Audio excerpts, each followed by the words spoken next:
누가복음에 있는 말씀이죠. 17장 11절에서 우리 19절까지 있는 말씀. 신약 성경 124쪽 누가복음 17장 11절에서 19절까지 있는 말씀.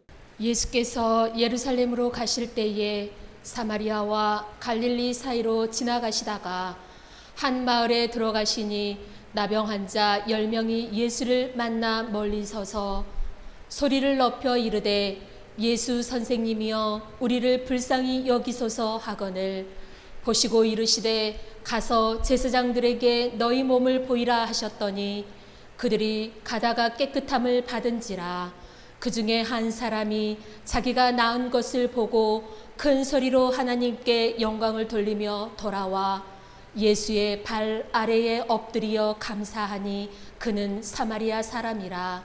예수께서 대답하여 이르시되 10사람이 다 깨끗함을 받지 아니하였느냐? 그 9은 어디 있느냐? 이 이방인 외에는 하나님께 영광을 돌리러 돌아온 자가 없느냐 하시고 그에게 이르시되 일어나 가라 내 믿음이 너를 구원하였느니라 하시더라. 추석 명절을 맞이해서 많은 사람들이 고향으로 내려가고 또 주일날 함께 예배 드리지 못하고 이런 상황 가운데 우리 참 좋은 교회는 은혜 가운데 함께 모여서 예배 드림에 너무 감사드립니다. 특별히 오늘 추석을 맞이해서 우리 가족들이 함께 모였을 때에 지금 우리가 함께 이 자리에는 없지만 방송을 통해서 아니면은 또 영상을 통해서 보실 분들 우리가 추석을 맞이하여 하나님 앞에 감사하는 것.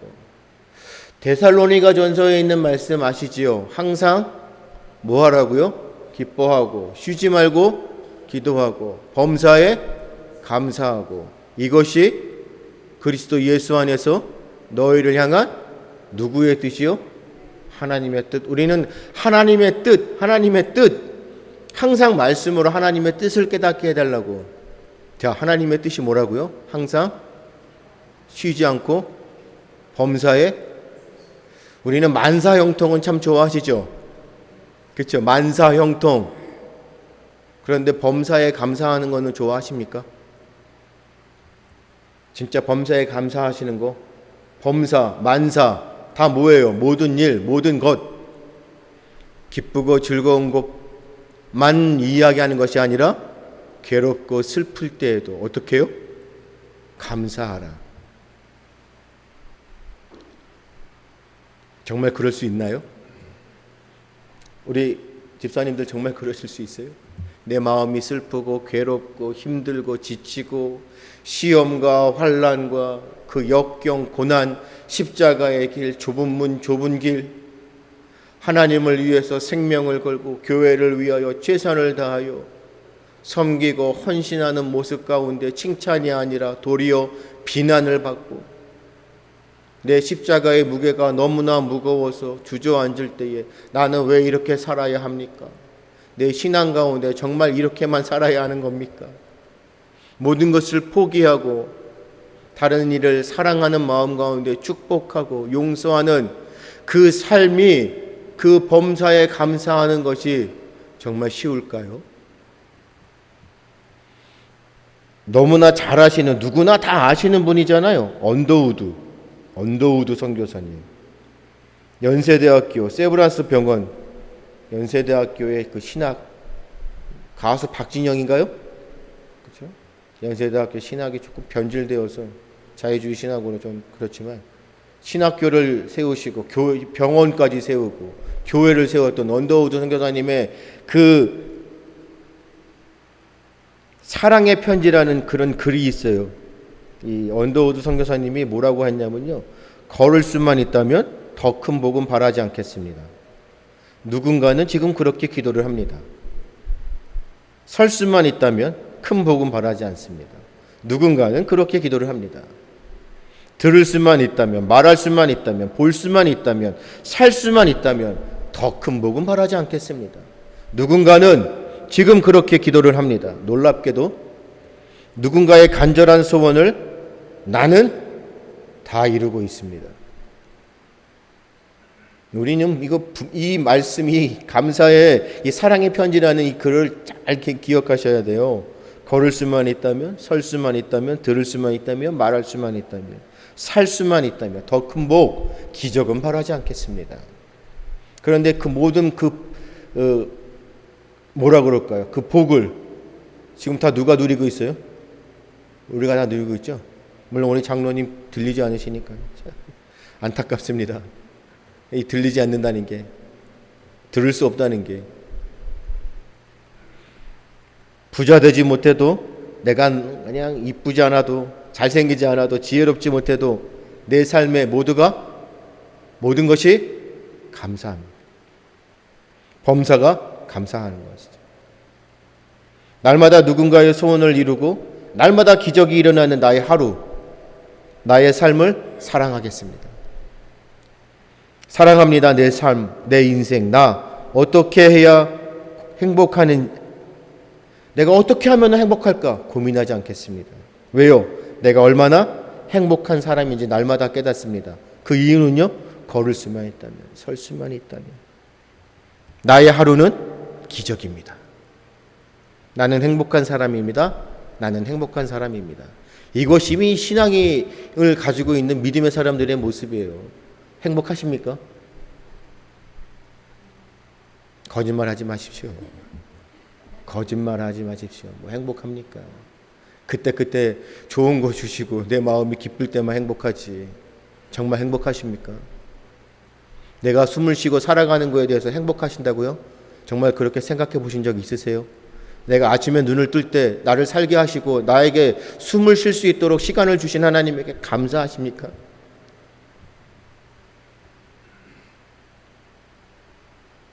언더우드 선교사님이 왜 그렇게 행복하고 감사했을까요? 바로 하나님이죠. 우리는 계속적으로, 아마 연속적으로 매주마다 선포되어지는 말씀 가운데 하나님입니다. 왜 우리가 믿음으로 예배드리고 왜 하나님을 섬기죠? 그 이유가 뭐죠? 우리가 왜 범사에 항상 기뻐하고 쉬지 않고 기도하고 감사하는 이유가 뭐죠? 하나님이기 때문에. 지금의 변질된 모습 가운데 어떤 목사님이 이야기하는 게, 지금의 사람들의 가치관, 추구하는 이러한 세계관, 인생관 조사를 해보니까 에고랍니다. 제가 저번에 말씀드렸죠. 지난주에 에고 에이미, 나는 나다. 에고, 나예요. 나. 모든 사람들의 가치관, 또 바라는 인생관이 뭐예요? 주인공은 나다. 에고, 인권, 그렇죠? 나의 주권. 그래서 내가 곧 신이에요. 내 생각이 바른 거예요.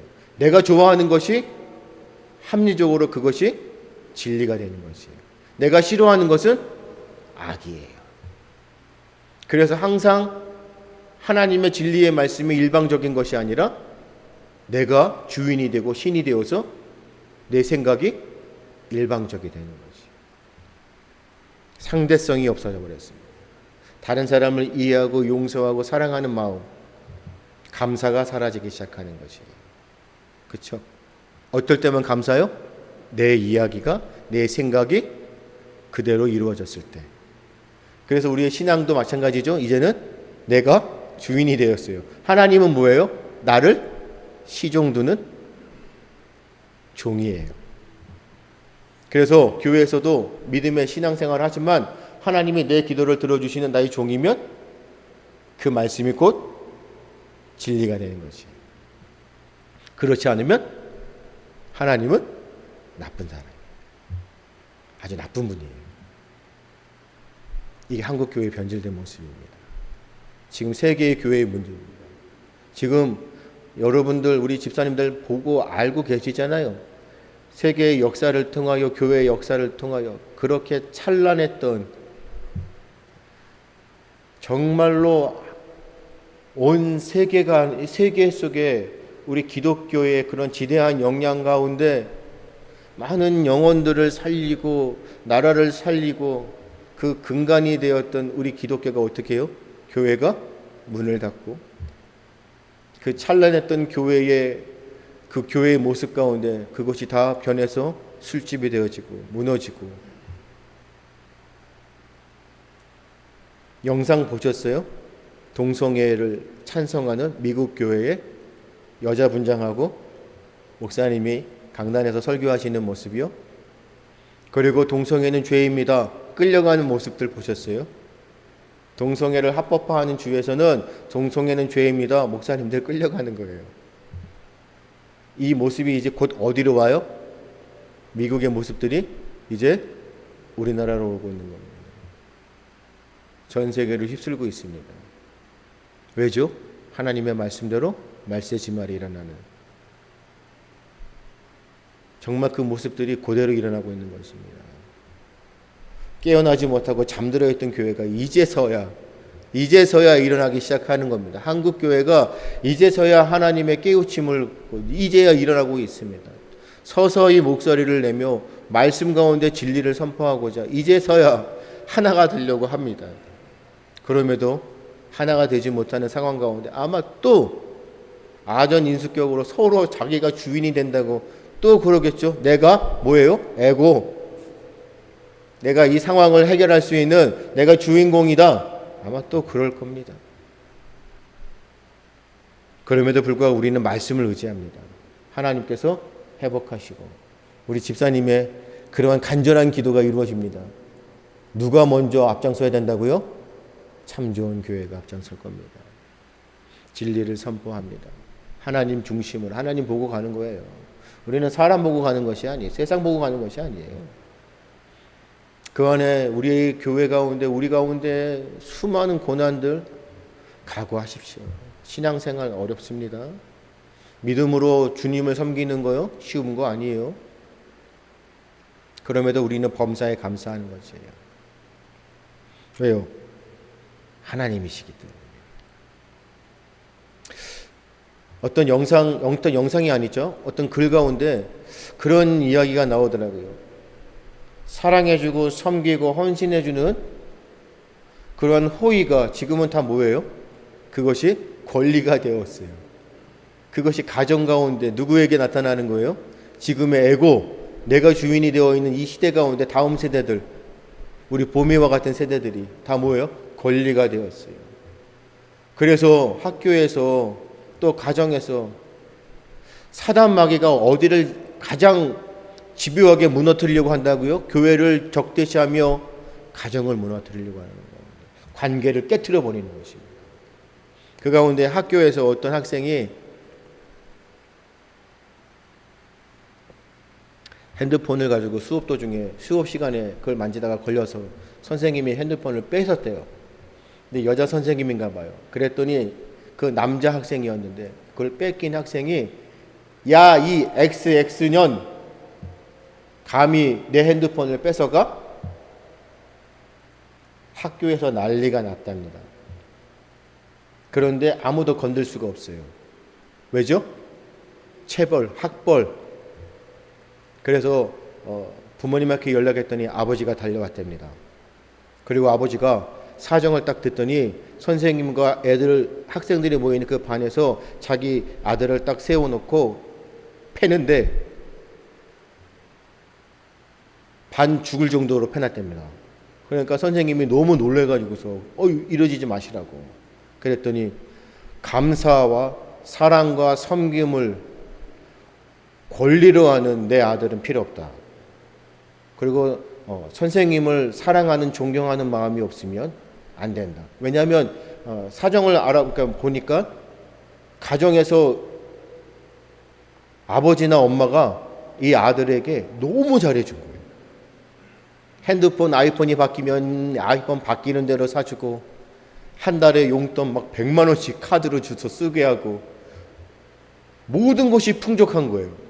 권리로 하는 거. 오냐 했더니 가정의 이런 모습 가운데 교육이 형편없게 된 거를 아버지가 직접 목도하고 난 다음에 그게 너무 부끄러운 나머지 아들을 그렇게 체벌하고 그리고 난 다음에 보기 싫다고 지금까지 안 보고 있다고 합니다.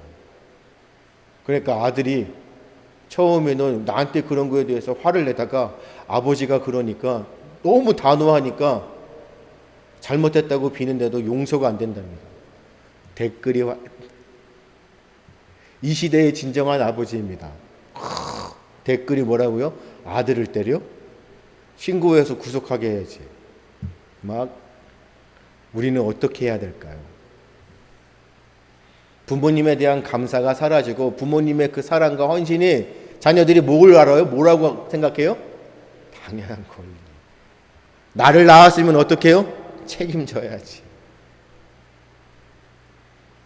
학교에서 나라에서 나를 어떻게 해야 돼요?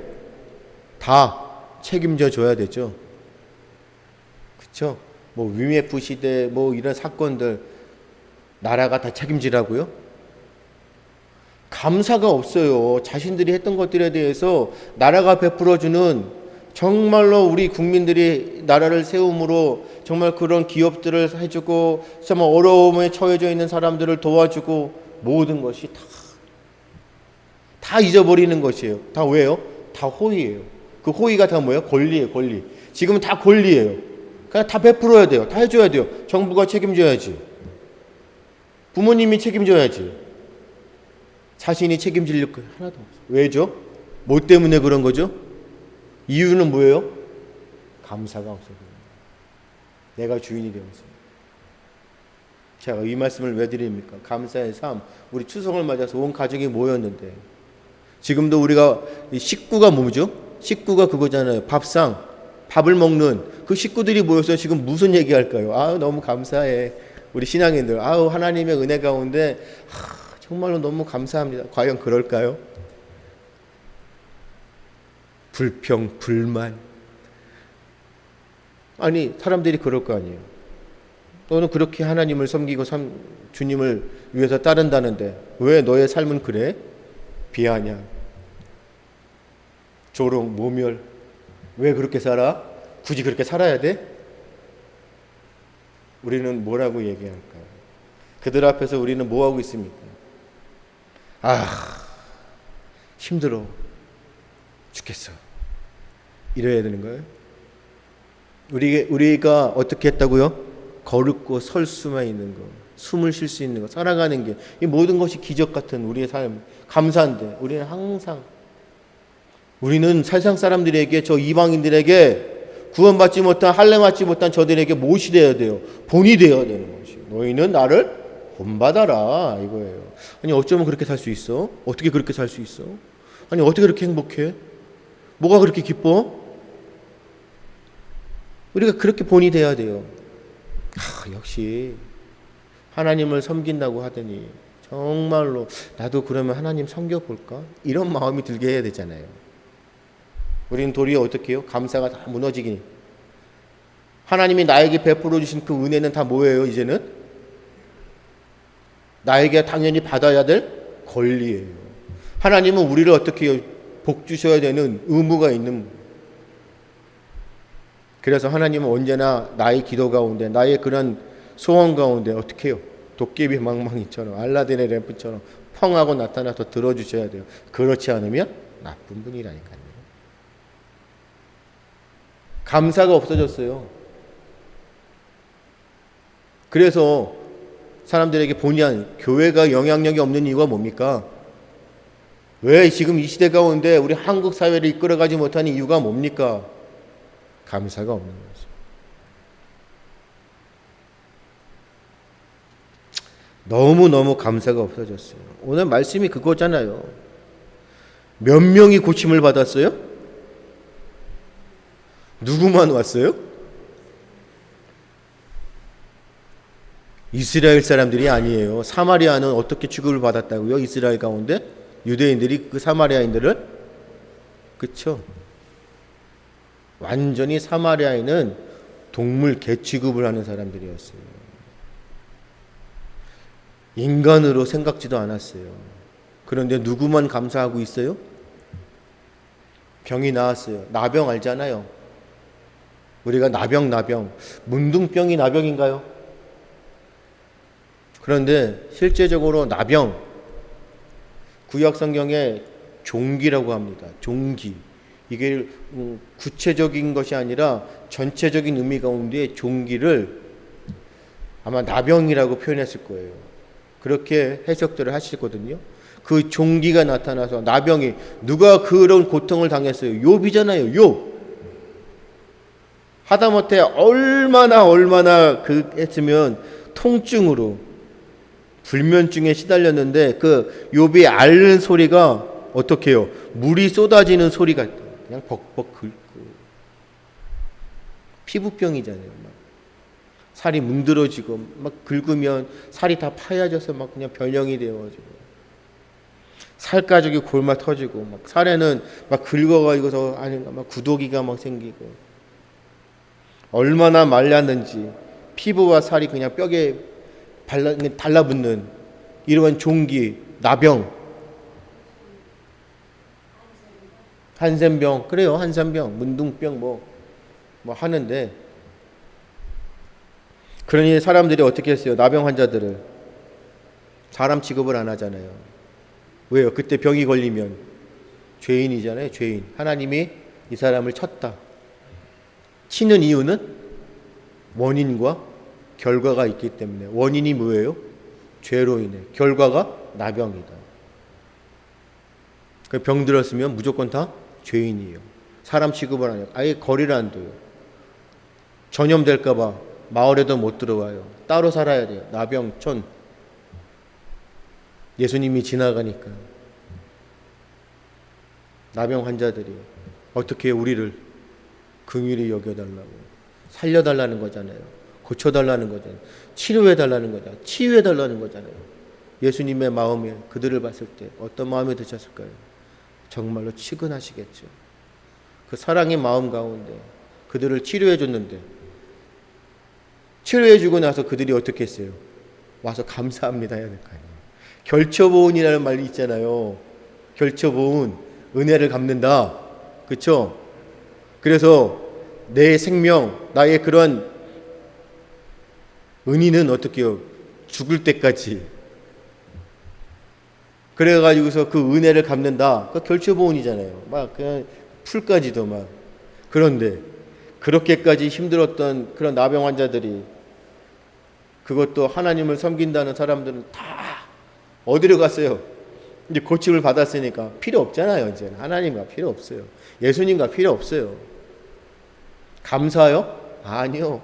나았으니까 모든 것이 끝나버렸어요. 잊어버린 거예요. 오직 누구만요? 사마리아인만. 도대체 예수님께서 누가복음의 말씀을 우리에게 주신 이유가 뭘까요? 나병 환자, 지금 우리가 나병 환자입니까? 근데 왜 그렇게 기록하시고 자세하게 설명하셨을까요?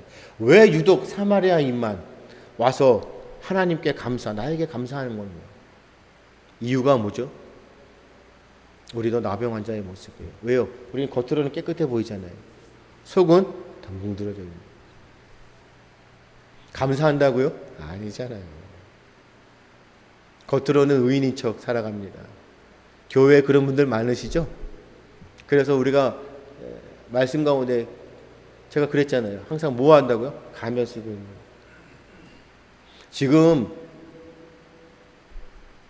인터넷이나 이런 매체에 보도되는 게 다 뭐예요? 우리 집사님들 그런 거 보셨어요? 교단의 총회장들, 아주 어른이나 유명한 목사님들 다 지금 뭐 하고 있어요? 비리. 젊은 여성과 어디서 상담을 했다고요? 무인택. 교회 지도자들이 다 뭐 하고 있어요? 거룩한 척. 뒤에 가서 뭐 하고 있어요? 간음하는 거예요. 왜 그럴까요? 감사하다. 당연한 나의 권리예요. 내가 이만큼 했는데 하나님 나에게 주셔야지. 그렇죠? 집사님들, 내가 이만큼 했는데 나한테 주셔야지. 당연한 거 아니에요? 내가 주를 위해서 사는데 당연히 나한테 갚아주셔야지. 그렇죠? 아니 내가 이렇게 생명을 거는데 그러면 하나님은 나한테 뭘 거실 거예요? 우리는 죽을 수밖에 없던 인생입니다. 왜죠? 우리는 원죄, 죄인들이기 때문에. 하지만 하나님께서 우리를 사랑하셔서 그 관계를 회복하시고 다시금 영생, 소망을 꿈꾸는 자들로 우리가 하나님 앞에 무엇인가를 지불했나요? 대가가 있어서 그 은혜를 우리가 구원받을 만한 그런 자격이 되어서 하나님 우리를 사랑하셨나요? 우리를 택하셔서 부르실 때 우리 집사님들 정말로 우리 집사님들 하나님께서 귀하게 쓰시겠다고 부르실 때 우리 집사님들을 딱 보시고 아하 뭔가 좀 많이 가지고 있는 것 같은데 잘해 보이는데 이만하면 됐다 자격이 주어지는구나 부르셨을까요? 내가 자격이 없어도 내가 능력이 없어도 내가 가진 것이 없어도 앞서서 뭐라고 그랬어요? 내가 어떻게 하면 행복해야 할까? 내가 어떻게 하면 행복한 삶을 살지? 부자가 되지 못해도 내가 이쁘거나 잘생기거나 그냥 빼어나게 너무나 그런 외모를 갖지 않아도 내가 지혜롭지 못해도 하나님께서는 우리를 어떻게 해요? 이 세상이 창조되기 전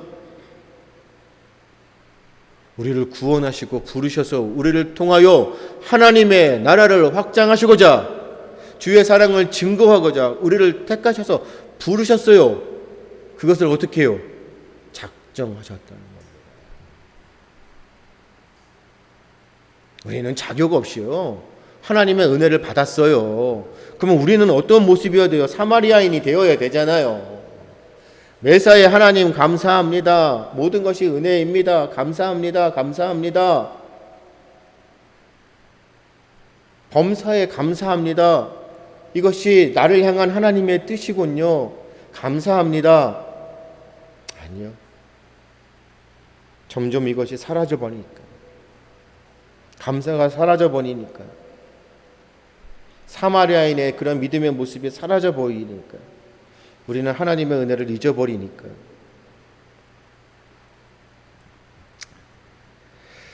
은혜를 아는 사람이라면 어떻게 주님 앞에 엎드려 경배하지 않고 감사하지 않을 수 있겠습니까? 너무나 중요한 말씀이에요. 하나님의 은혜를 아는 사람이라면, 그것을 깨닫는 사람이라면, 하나님의 뜻을 아는 사람이라면, 진정으로 진심으로 주님의 제자들이라면, 거듭난 자라면, 내 안에 믿음과 신앙이 있다면 내가 어떠한 존재인지, 그래서 우리는 실론 인간론을 배워야 되는 거죠. 내가 어떠한 존재인지, 내가 이 땅 가운데 어떤 존재로 살고 있는지 그것을 내가 깨달은다면, 하나님의 은혜가 아니면. 그렇기 때문에 여러분, 그것을 깨닫는다면 믿음은 곧 뭐라고요? 행함이에요. 머리로만 아는 것이 아니라니까요. 듣기만 하는 것이 아니라니까요. 감사하는 것을 내가 그렇죠, 감사합니다. 그러면 감사의 모습들이 행함으로, 실천으로 나타나야 되는 것이에요. 집사님들, 그래서 교회를 위해서 우리 참좋은 교회의 직분자로 정말로 생명을 다해 충성하시는 모습들이, 행함이 감사의 모습 가운데 그 보은이잖아요. 그렇죠? 자발적인 것이에요. 그 감사가 넘치면, 은혜를 알면 내가 자원하는 마음으로, 기쁜 마음으로 주님의 일을 감당해요. 그 가운데 힘들 때, 어려움을 당할 때 하나님께서 위로하시는 거예요. 내가 주저앉아서 내가 왜 이렇게 살아야 돼요? 그럴 때마다 그 감사를 아는 사람들이, 하나님 이 상황 속에서도 나는 주님을 감사하고 찬양합니다. 그러면 하나님이 회복하시는 거예요. 그리고 우리에게 어떻게 해요? 은혜를 주시고, 더 큰 은혜를 주셔서 더 크게 감당하고 감사할 수 있도록 부어주시는 거예요. 그것이 하나님의 법칙이에요. 그렇죠? 알아야 돼요. 깨달아야 돼요. 그래서 우리에게 감동하셔야 돼요. 감화하셔야 돼요. 감화하셔야 돼요. 근데 그 첫사랑, 그 사랑, 감사가 사라져버리면 우리에게는 어떻게 해요? 실천이 사라지고 우리 입술로만 얘기하는 거예요. 그렇죠? 그래서 우리는 행함이 있어요. 실천이 있어야 돼요. 나병 환자처럼 달려나와야 돼요. 집에 가는 것이 아니에요. 나 나았어요. 이건 아니에요. 내가 이렇게 은혜를 받았어요. 이게 아니에요. 누구한테요? 하나님께 달려오는 거예요. 감사합니다. 예수님 그 발 앞에 엎드려 감사합니다. 예수님이 얼마나 사랑스러우실까요? 그 사마리아인을 볼 때 얼마나 그 마음에 사랑스러우실까요?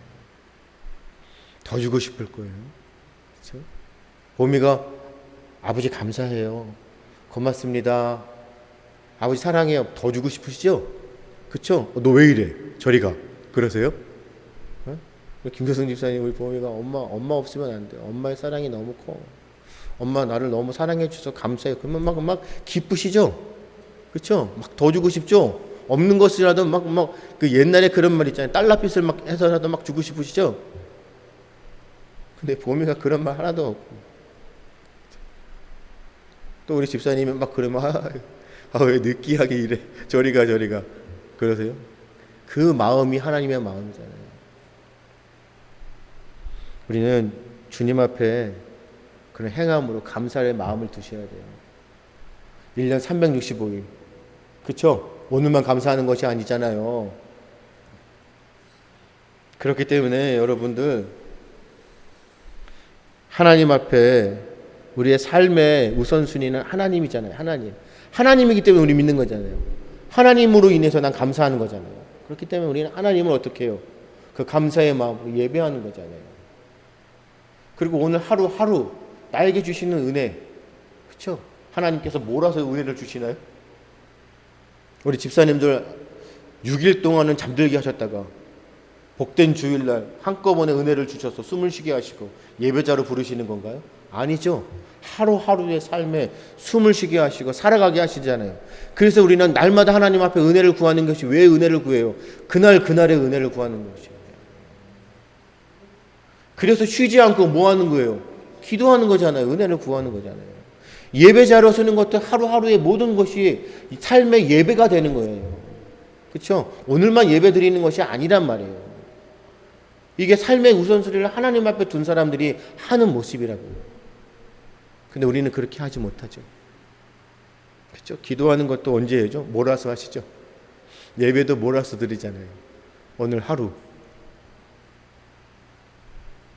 삶의 우선순위를 하나님 제일로 삼아야 하는 것, 그것이 바로 하나님의 뜻이라는 것이에요. 왜요? 하나님이 그러한 목적으로 내가 너희들로 하여금 영광, 하나님은 영광 그 자체라니까요. 제가 전에 말씀드렸잖아요. 일부분을 띄어서 우리로 하여금 영광을 받으시고 채워가시는 분이 하나님이에요. 그게 하나님의 사랑이에요. 그렇기 때문에 하나님은 우리를 만드신 목적은 하나님이 영광 받으시는, 우리로 하여금 기뻐 받으시는, 그는 하나님을 삶의 우선순위로 두고 있는 우리의 모습 가운데서만 나타나는 것이. 그것은 감사해야 됩니다. 말씀을 맺겠습니다. 우리 신구약 하나님의 말씀 가운데 감사라는 단어가 178번 나옵니다. 그만큼 하나님의 말씀 가운데 감사라는 그런 내용이 178번입니다. 엄청 많은 것이에요. 그런데 우리에게 이 감사하는 것만큼, 말씀 가운데 감사하는 자들만큼 믿음이 어떻게 돼요? 항상 성립되는 관계라는 거지. 믿음이 있는 사람이면 감사가 넘치는 거지. 믿음이 없으면 감사가 없어요. 하나님을 믿으면 하나님을 감사하는 거예요. 그렇기 때문에 누가 진짜 믿는 사람인지 우리는 볼 수 있습니다. 진짜 누가 구별된 사람인지 우리는 볼 수 있습니다. 어떻게요? 믿음이 있는지, 또 구별되는지. 감사. 그래서 우리 집사님들 잘 보십시오. 우리 영가족들 가운데서도 잘 지켜보셔야 돼요. 어떻게요? 감사가 있는지, 항상 그의 입술 가운데 감사의 고백이 있는지, 항상 교회 와서 불평 불만에 뭐예요? 잣대를 가지고 평가해서. 아니요, 섬김의 믿음의 모습은 뭐라고요? 감사. 9명은 모두 다 제 갈 길로 갔지만 오직 나는 이 길을 가겠습니다. 9은 갔지만 나는 주님의 길을 가겠습니다. 오직 나는 주님만을 따르겠습니다. 오직 나는 감사의 삶을 살겠습니다. 이와 같은 믿음의 고백이 저와 우리 여러분들, 우리 영가족들의 그러한 믿음의 고백들, 신앙의 고백들이 되시기를 주님의 이름으로 축복합니다.